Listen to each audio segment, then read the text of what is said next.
Bonjour professeur Hélène, donc on vous a déjà reçu, vous nous avez parlé du point de vue des neurosciences, de l'importance de la créativité, comment la créativité peut se développer à partir des connaissances qu'on a du cerveau, avec des recherches très contemporaines. Et nous avons reçu récemment Elena, qui nous a parlé avec beaucoup de pertinence du mensonge et comment la Ligue de l'anti-management utilise le mensonge.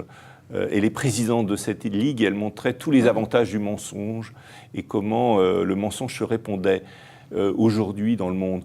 Alors quel est votre point de vue, vous, en tant que professeur, à partir des études que vous avez faites sur les neurosciences, qu'est-ce que c'est que le mensonge en fait ?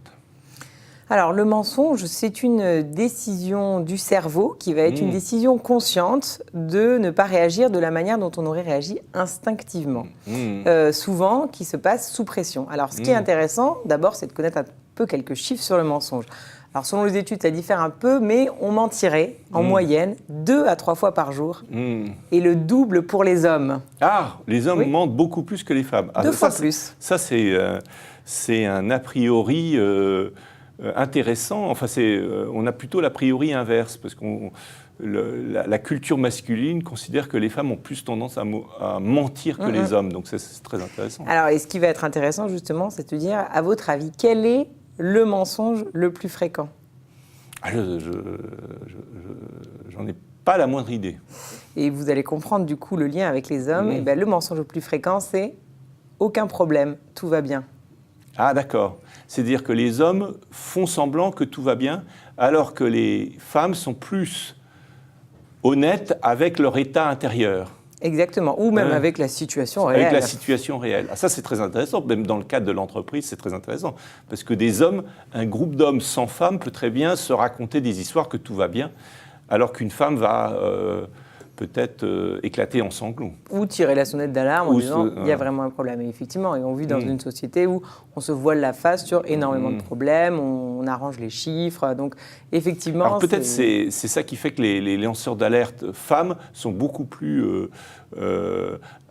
nombreuses sur les sujets du climat, puisque ce qu'on appelle les créatifs culturels, on considère qu'il y a 2 femmes pour un homme, et...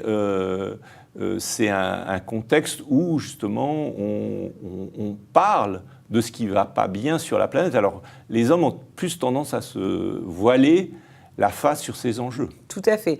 Et ce qui est intéressant, c'est aussi que souvent, on ne ment pas qu'aux autres. En fait, on se ment plus souvent à soi-même qu'aux autres. Ouais. Donc, effectivement, on va souvent se voiler la face. D'abord, nous-mêmes, avant, ensuite, effectivement, de communiquer par rapport aux autres. Maintenant, effectivement, c'est effectivement pas étonnant qu'il y ait s'il y a plus d'hommes qui ont tendance à en fait vouloir maintenir une image forte d'eux-mêmes. Oui, puis parce que ça, ils ont été éduqués. Une maman qui demande à sa fille « Comment vas-tu ?» Bon, elle attend presque que sa fille s'exprime, dise « voilà », et puis même pleure et tout ça. Alors que le petit homme, lui, il est dressé par son papa et même par sa maman à être fort, entre guillemets, à ce que tout aille bien, quoi. Oui, tout à fait. Des études effectivement réalisées sur des bébés hommes ou femmes ont montré que quand on voit un bébé garçon qui pleure, on pense que le garçon est en colère. Quand on voit un bébé fille qui pleure, on pense qu'elle a peur. Ah, avec exactement le même bébé. Ah, oui. C'est-à-dire qu'il y a vraiment cet a priori et effectivement, on aura tendance à demander aux petites filles comment elles se sentent, comment elles vont, à leur permettre de pleurer, à leur dire « Oh, c'est pas grave, je vais te consoler », alors qu'un garçon, ce sera « C'est pas grave, tu pleures pas ». Et effectivement, du coup, il y aura une intériorisation inconsciente du fait qu'on ne peut pas admettre que ça ne va pas. Qui va effectivement se retrouver ensuite dans ces situations où on ne reconnaîtra pas qu'il y a un problème.